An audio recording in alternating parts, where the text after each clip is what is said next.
বিদায় 2025, স্বাগত 2026। উল্লাস, উন্মাদনা আর আতশবাজিতে বিশ্বজুড়ে বর্ষবরণ। নতুন বছরের সূর্যোদয় দেখে নিন দেশের বিভিন্ন শহরে। উত্তর থেকে দক্ষিণ, পূর্ব থেকে পশ্চিম, নতুন সূর্যে মিশে রইল আপামর দেশবাসী আশা ভরসা।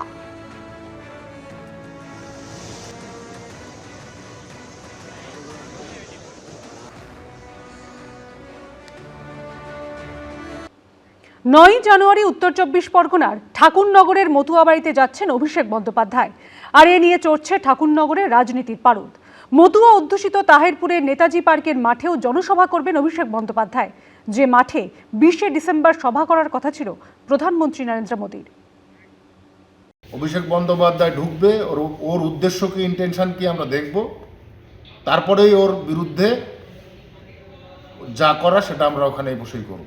অভিষেক ব্যানার্জির আশাকে কেন্দ্র করে এবং ঠাকুর বাড়িতে ঠাকুর মন্দিরে পুজো দেওয়া যদি কেউ আটকাতে চায়, তাহলে কিন্তু ঠাকুর বাড়িতে রক্তের বন্যা বইবে।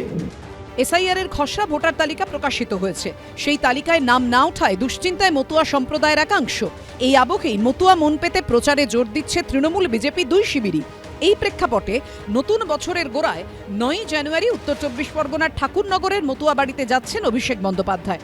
9 তারিখে সর্বভারতীয় সাধারণ সম্পাদক, সাংসদ, আমার দলের নেতা অভিষেক বন্দ্যোপাধ্যায়, তো ওদিনকে উনি ঠাকুরবাড়িতে যাবেন। দুপুর 2টো নাগাদ। যে কোনো তীর্থস্থানে সবার যাবার অধিকার আছে। অভিষেক বন্দ্যোপাধ্যায় যখন ঠাকুর বাড়িতে আসে তখন 1000 পুলিশ নিয়ে আসে। এ বাড়িতে কোনো পুলিশ নিয়ে আসা যাবে না। এ বাড়িতে আসতে গেলে ভক্তসুলভ পুলকিত মন নিয়ে আসতে হবে, পুজো দিতে হবে, পুজো দিয়ে বেরিয়ে যেতে হবে। এখানে এসে কোনো রকম রাজনৈতিক কোনো বক্তব্য, এই বাড়ির সদস্য সম্পর্কে কোনো রকম বক্তব্য আমরা শুনবো না। আমরা জমায়েত রাখবো। শান্তনু ঠাকুরের এই মন্তব্যের পাল্টা জবাবও এসেছে। প্রয়োজনে রক্ত দিতে প্রস্তুত এবং রক্ত নিতেও প্রস্তুত। শান্তনু ঠাকুর যদি ঠাকুর বাড়িতে রক্তের হোলি দেখতে না চায়, তাহলে ও এই নোংরা রাজনীতি থেকে বিরত থাকুক। রাজনৈতিক চর্চা চলছে, তবে তাতে ভোটাধিকার নিয়ে দুশ্চিন্তা কমছে না মতুয়া সম্প্রদায়ের মানুষদের মধ্যে।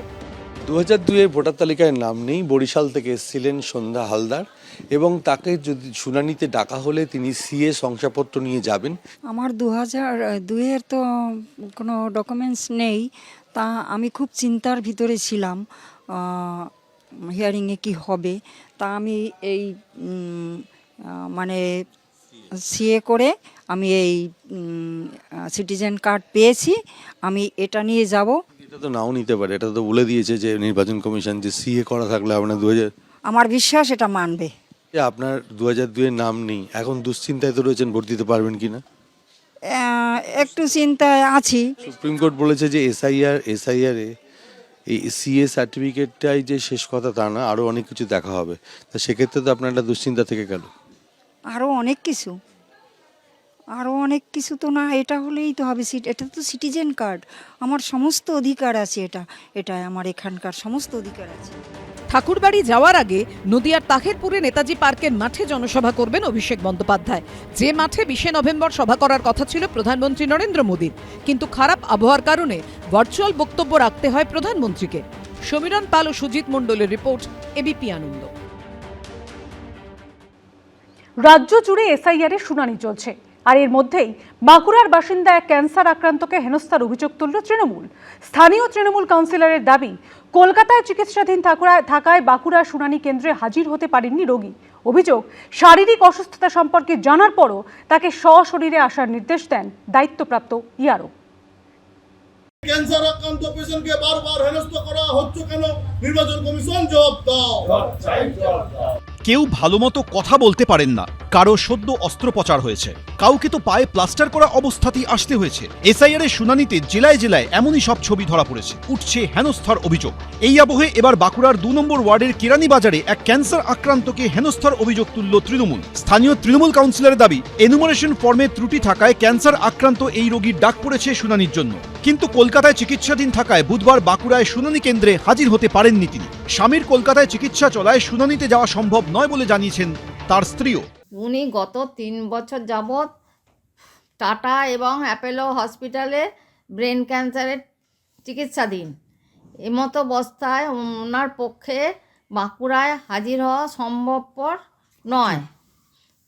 ফলে আমার অনুরোধ, আপনারা আমি সমস্ত ডকুমেন্ট পিপিও এবং যা যাবতীয় যা চেয়েছে সমস্ত পাঠিয়ে দিয়েছি রাজীবকে এবং বিএলও প্রিয়াঙ্কাকে, যাতে আমার ভোটার লিস্টের নামগুলো উঠে যায় সেই ব্যবস্থা করুন। ওই ব্যক্তির বদলে এদিন তৃণমূল কাউন্সিলর রাজীব দে তার নথিপত্র নিয়ে হাজির হন শুনানি কেন্দ্রে। কিন্তু অভিযোগ, শারীরিক অসুস্থতা সম্পর্কে জানার পরেও রোগীকে সশরীরে আসার নির্দেশ দেন দায়িত্বপ্রাপ্ত ইআরও। প্রতিবাদে শুনানি কেন্দ্রের বাইরে বিক্ষোভ দেখান তৃণমূল কাউন্সিলর সহ স্থানীয়দের একাংশ। এখানে যে যিনি ইআরও আছেন আজকে অ্যাডওয়ার্ড হলে, ওনাকে আমরা জিজ্ঞেস করলাম যে উনি তো সমস্ত প্রয়োজনীয় নথি আমাকে দিয়েছে। উনি বলছেন না, ওনাকে এসআরএ যেহেতু ওনার নোটিশ গেছে, ওনাকে সশরীরে হাজির হতে হবে। আমার নির্বাচন কমিশনের কাছে প্রশ্ন যে আজকে অত দূর একটা ক্যান্সার পেশেন্ট প্রায় 250 কিলোমিটার যদি রাস্তা অতিক্রম করে, যদি তার রাস্তায় কিছু অঘটন ঘটে যায়, এর দায়টা কি নির্বাচন কমিশন নেবে? কার চাপে নির্বাচন কমিশন আজকে এই কাজটা করছে? আমার মনে হয় এটা আমাদেরকে সেই সব ক্ষেত্রে ইলেকশন কমিশন নিশ্চয়ই গাইডলাইন দেবে। এই যে অসুস্থ বা বয়স্ক লোকদের জন্য, প্রচন্ড বয়স্ক লোকদের রাস্তা হলে তাদের ঘরে গিয়ে করবে। এটা তৃণমূল কংগ্রেস আন্দোলন করে, কারণ সেটা অনৈতিক আন্দোলন। এই বিষয়ে মুখ খুলতে চাননি দায়িত্বপ্রাপ্ত আধিকারিকরা। অন্যদিকে নন্দীগ্রাম 1 নম্বর ব্লকের ষাটোর্ধ্ব বাহারুন বিবি পা ভাঙা, কিন্তু শুনানিতে ডাক পড়ায় আসতেই হয়েছে। টোটোয় করে অসুস্থ মাকে নিয়ে এসেছেন ছেলে। আর বয়স প্রায় 60-65 বছর। ওনার পাটা ফ্র্যাকচার হয়ে গেছে, পড়ে গেছিল বাথরুমে গিয়ে, আর কোমরে লেগেছে, যার জন্য অসুস্থ অবস্থায় তো 3 তলার উপরে তো উঠতে পারবে না, যার কালীন গাড়িতে করে নিয়ে বাইরে নিচে থেকে কাজগুলো করেছি। ওখানে এনি পেশেন্ট আছেন, ঠিক আছে, ওই জন্য উপর থেকে দেখতে এলাম, ডকুমেন্ট সব ঠিক আছে। এদিকে অসুস্থদের বাড়িতেই শুনানির ব্যবস্থা করার দাবিতে মুখ্য নির্বাচনী আধিকারিককে চিঠি লিখেছে সার্ভিস ডক্টরস ফোরাম। আমরা সার্ভিস ডক্টরস ফোরামের পক্ষ থেকে পশ্চিমবঙ্গের নির্বাচন কমিশনকে আমরা আজকে মেল করলাম, চিঠি করলাম। আমরা দেখছি কয়েকদিন ধরে যে হিয়ারিং এর নামে যে চূড়ান্ত একটা অমানবিক একটা পদ্ধতি, একটা প্রক্রিয়া চলছে বিভিন্ন জায়গায়। যারা সিরিয়াসলি ইল পেশেন্ট, যারা হসপিটালে পর্যন্ত ভর্তি আছে, অথচ চাপে পড়ে নির্বাচন কমিশন কিন্তু একটা সার্কুলার জারি করেছিল যে এই ধরনের মানুষের ক্ষেত্রে তার বাড়িতে গিয়ে ফিজিক্যাল ভেরিফিকেশনটা করা, হিয়ারিংটা করা হবে, কিন্তু সেটা কোথাও মান্যতা নেই। সব মিলিয়ে এসআইআর এর শুনানি চলার মধ্যেই একের পর এক ভোগান্তির অভিযোগও সামনে আসছে। পূর্ণেন্দু সিংহ, বিজন চক্রবর্তী, এবিপি আনন্দ। এবিপি আনন্দ, এগিয়ে থাকে, এগিয়ে রাখে।